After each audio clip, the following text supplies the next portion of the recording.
Jai Ram Krishna. Good morning, students. Today I will explain Newton's third law of motion. For every action, there is an equal and opposite reaction, says the Newton's third law. Here, action and reaction refers to forces. If a book is placed on the surface, the weight of the book will be acting downward and reaction of the surface will be acting upward. Here weight of the book is equal to normal reaction of the surface. Here these two are the forces which are equal, and this negative sign indicates that they are in opposite direction. Regarding action and reaction, we have to remember few things. Action and reaction takes at the same time. There is no time lag between action and reaction.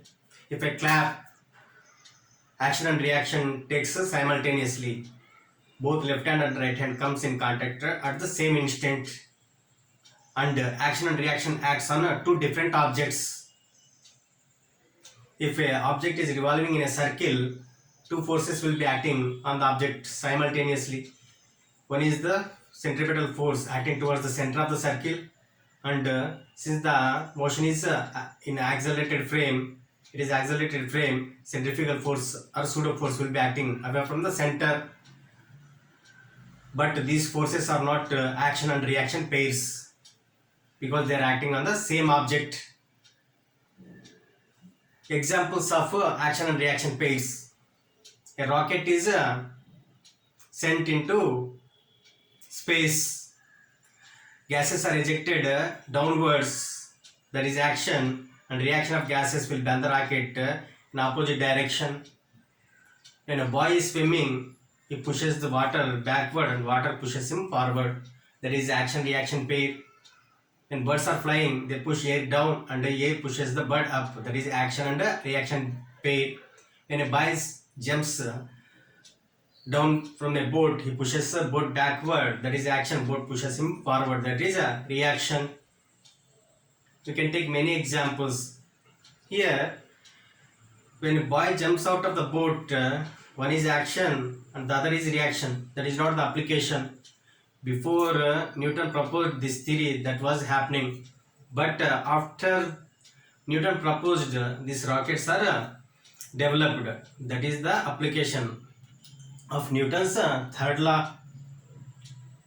Based on Newton's third law, we can understand conservation of linear momentum.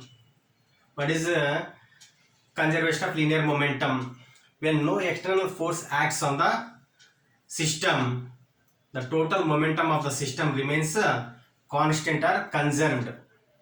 Here, I assume the objects to be rigid objects. Rigid objects means when force is applied, the distance or intermolecular distance between the particles remains constant. Here I have taken two objects of masses m1 and m2, which are initially moving on the same straight line with the velocities u1 and u2, and u1 is greater than u2, and as they are moving they collide, and after collision their velocity changes from changes to v1 and v2. Now when they collide, there is a change of momentum, and the time of impact will be very small. We can assume that rate of change of momentum of one object as action, rate of change in momentum of second object as a reaction, because they are the forces. If I consider action on first object m1, then reaction will be on second object. Here action is equal to minus reaction. What is the rate of change in momentum of the first object? If I consider this as m1 v1, momentum of the first object after collision, this is the rate momentum of the second object after collision. This is the momentum of the second object before collision. This is the momentum of the first object before collision. Then what is the rate of change in momentum of first object? Final momentum minus initial momentum. Let the time of impact is t, that is equal to minus reaction, that is rate of change in momentum of the second object m2 v2 minus m2 u2 by t. T gets cancelled. I can write m1 u1 minus into minus will be plus m2 u2 is equal to m1 v1 plus m2 v2. What is this one? Initial momentum of the system before collision, and this is final momentum of the system after collision when no external force is acting. This is how we can understand conservation of linear momentum using action and reaction pair.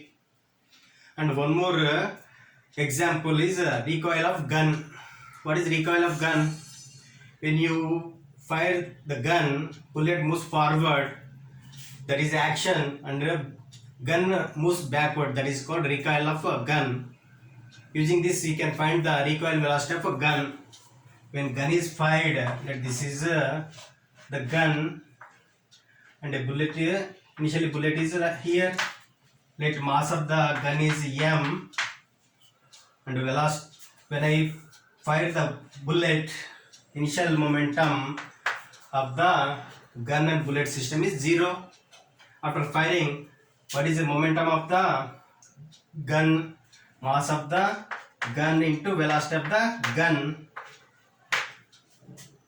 plus what is momentum of the bullet? Boom, that bullet is moving in this direction, that is mass of the bullet is small m, velocity of the bullet is vb. Then we can find velocity of the gun. Velocity of the gun is equal to mass of the bullet by mass of the gun into velocity of the bullet. If I only consider magnitudes, if you take this as positive direction, this as negative direction, if you apply sign conventions, you get this as minus m into vg, this will be plus m into vb. Then we get here minus sign indicating that velocity of the bullet and velocity of the gun are in opposite directions. So if you apply this one, you get here minus sign.